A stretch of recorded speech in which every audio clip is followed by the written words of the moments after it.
سب سے پہلے اللہ تعالیٰ قرآن مجید میں ارشاد فرماتے ہیں قد افلح المؤمنون الذین هم فی صلاتهم خاشعون، 18واں پارہ سورہ مومنون کی پہلی اور دوسری آیت ہے۔ اس کی تفسیر میں حضرت جناب سیدنا عبداللہ ابن عباس رضی اللہ تعالیٰ عنہ حبر الامت، جن کی یہ تفسیر ابن عباس ہے، آپ اس اپنی تفسیر کے اندر، یہ نبی پاک کے صحابی کی تفسیر ہے اور اس کو اہل حدیث حضرات سعودی عرب انہوں نے اپنے مکتبہ سے شائع کیا ہے۔ اس کا پیج نمبر 212 ہے۔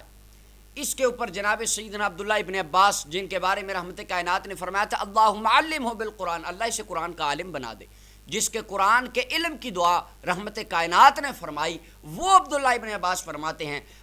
الذین هم فی صلاتهم خاشعون، فلاح پانے والا مومن وہ ہے جس کی نماز میں خشوع ہوتا ہے۔ آپ اس کی تفسیر میں فرماتے ہیں خشوع کس کی نماز میں ہوتا ہے؟ فرمایا وہ مومن متواضعون جو عاجزی سے نماز پڑھے، لا یلتفتون یمینا ولا شمالا، نہ دائیں جانب دیکھے نہ بائیں جانب دیکھے، ولا یرفعون ایدیہم فی الصلاۃ، اور نماز خشوع والی اس مومن کی ہوتی ہے جو نماز میں رفع الیدین نہیں کرتا۔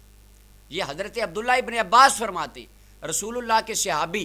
ان کی تفسیر ہے، فرماتے ہیں نماز میں رفع الیدین۔ اب یہاں پہ کہیں گے آپ پہلا رفع یدین کیوں کرتے ہیں؟ تو میں ان یتیم العلم احباب کو کہتا ہوں کہ اگر آپ اصول الشاشی پڑھ لیتے تو آپ کو اس بات کا پتہ چل جاتا کہ فی کس کے لیے آتا ہے اور فی کا استعمال کس محل میں ہوتا ہے۔ جو تکبیر تحریمہ والا رفع الیدین ہے وہ تو نماز سے پہلے ہے، اور سرکار نے منع نماز کے اندر والے کی فرمائی ہے۔ فی کا معنی میں ہوتا ہے، اگر عربی زبان کا آپ کو تھوڑا سا بھی علم ہو اس کے بارے میں۔ آگے چلیے، حدیث مبارکہ میں رحمت کائنات صلی اللہ علیہ وسلم آپ نے اس رفع الیدین کو ترک کر منع فرما دیا۔ سب سے پہلے صحیح بخاری کی جلد نمبر 1 صفحہ نمبر 114 ہے۔ حدیث مبارکہ حضرت عطا فرماتے ہیں، تابعی فرماتے میں بیٹھا ہوا تھا صحابہ کرام کی جماعت میں، رحمت کائنات کی نماز کا ذکر شروع ہو گیا۔ حضرت ابو حمید الساعدی فرمانے لگے انا کنت احفظکم لصلاۃ رسول اللہ صلی اللہ علیہ وسلم، مجھے سب سے زیادہ رحمت کائنات کی نماز یاد ہے، لہذا میں تمہیں بتاتا ہوں حضور نماز کس طرح پڑھتے تھے۔ فرماتے فذکرنا صلاۃ النبی صلی اللہ علیہ وسلم، جناب ابو حمید سعدی نے ہمیں حضور کی نماز بتائی۔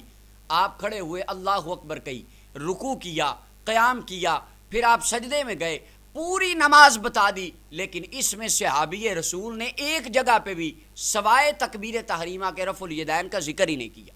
اگر یہ رحمت کائنات کی تعلیمات ہوتی تو کم از کم حضور کے صحابی یہ تو بتاتے کہ بھئی رفع الیدین بڑی اہمیت کا عامل ہے، حضور کرتے تھے تم بھی کیا کرو۔ صحیح بخاری میں لکھا ہے انہوں نے رفع الیدین کا ذکر تک نہیں فرمایا۔ اس پر اب اعتراض کریں گے کہ انہوں نے تو اندر التحیات کا ذکر بھی نہیں کیا، انہوں نے تو سبحان ربی العظیم سبحان ربی الاعلیٰ کا ذکر بھی نہیں کیا۔ تو میں ان سے عرض کرتا ہوں کہ آپ جو رفع الیدین کے ثبوت کی دلیلیں دیتے ہیں، یہ ان چیزوں کا ذکر تو نہ حدیث میں بھی نہیں ہے، حدیث عبداللہ ابن عمر میں بھی نہیں ہے، باقی روایات میں بھی التحیات کا ذکر تو اس میں بھی نہیں آیا۔ تو جواب کا جواب وہی ہمارا جواب۔ آگے چلیے، صحیح مسلم شریف،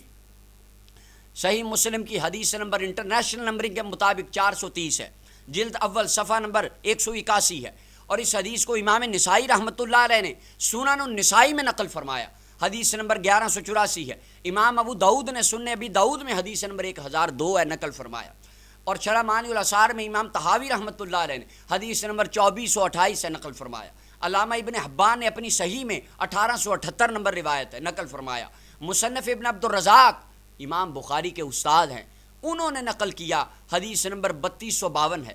اور امام احمد بن حنبل امام بخاری کے استاد ہیں، انہوں نے صحیح اپنی مسند میں نقل فرمایا، حدیث نمبر 21001 ہے، اور علامہ البانی کہتے ہیں یہ حدیث صحیح ہے، اہل حدیث کے عالم۔ حدیث مبارکہ سنیے، جناب جابر بن سمرہ رضی اللہ عنہ فرماتے ہیں ہم نماز پڑھ رہے تھے، رسول اللہ تشریف لے آئے، حضور نے فرمایا ما لی اراکم رافعی ایدیکم فی الصلاۃ، آقا کریم علیہ السلام تشریف لائے، حضور نے فرمایا مالی اراکم رافی ایدیکم کانہا اذناب خیل شمس، فرمایا میں تمہیں کیا دیکھتا ہوں، تم اپنی نماز میں اس طرح رفع الیدین کرتے ہو جس طرح واشی گھوڑا اپنی دموں کو ہلاتے ہیں۔ تو حضور نے آگے فرمایا اسکنوا فی الصلاۃ، فرمایا یہ جو نماز میں تم اپنے ہاتھوں کو اٹھاتے ہو، فرمایا اس نماز میں ہاتھوں کو نہ اٹھاؤ، اسکنوا فی الصلاۃ، نماز میں سکون اختیار کیا کرو۔ اب اس کے بارے میں احباب اعتراض کریں گے کہ یہ اس حدیث کے بارے میں تو امام بخاری رحمۃ اللہ علیہ نے جز رفع الیدین میں یہ کہا ہے، تو میں ان تمام خوارج احباب سے اور چھوٹے مرزا صاحب سے یہ کہوں گا کہ امام بخاری رحمۃ اللہ علیہ کا جو یہ رسالہ ہے، اس کو روایت کرنے والا محمود بن اسحاق ایک مجہول الحال راوی ہے، جس کا آج تک پتہ ہی کوئی نہیں وہ کون تھا، کہاں سے آیا، کب امام بخاری کے پاس پڑھا، کہاں اس کی تدفین ہوئی، کب وہ فوت، اس کا آج تک کچھ پتہ ہی نہیں ہے۔ ایک مجہول الحال بندہ کتاب لکھ کے امام بخاری کے سر جڑ دیتا ہے، آپ نے اس کا جھنڈا اٹھا لیا۔ اگر جز رفع الیدین کو ماننا ہے تو یہ بھی مانو جز رفع الیدین میں امام بخاری نے حدیثیں لکھی ہیں، سرکار اپنے کانوں تک ہاتھوں کو اٹھاتے تھے، آپ کندھوں تک اٹھاتے ہیں۔ اگر امام بخاری کی یہ روایت پر جرا ماننی ہے تو وہ حدیث بھی ماننی پڑے گی،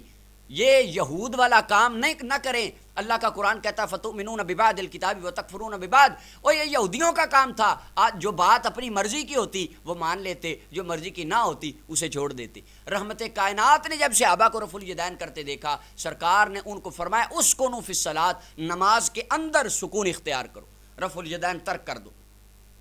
اور اس کے علاوہ یہ چھوٹے مرزا صاحب اور ان کے تمام ماننے والوں سے میری گزارش ہے کہ مرزا صاحب شاہ عبد العزیز رحمۃ اللہ علیہ کے ریسرچ پیپر تو لوگوں میں بانٹتے ہیں، ان کی بستان المحدثین پڑھ لیتے تو آپ کو تھوڑا علم آ جاتا۔ آپ اپنی بستان المحدثین میں فرماتے ہیں امام بخاری کی جز رفع الیدین اور امام نسائی کی کتاب الجمعہ، ان دو کتابوں کے تفصیلی حالات کا کچھ بھی پتہ نہیں ہے، یہ مجہول الحال کتابیں، یہ شاہ عبد العزیز فرماتے ہیں، جن کے آپ نوٹس بنا کے لوگوں کو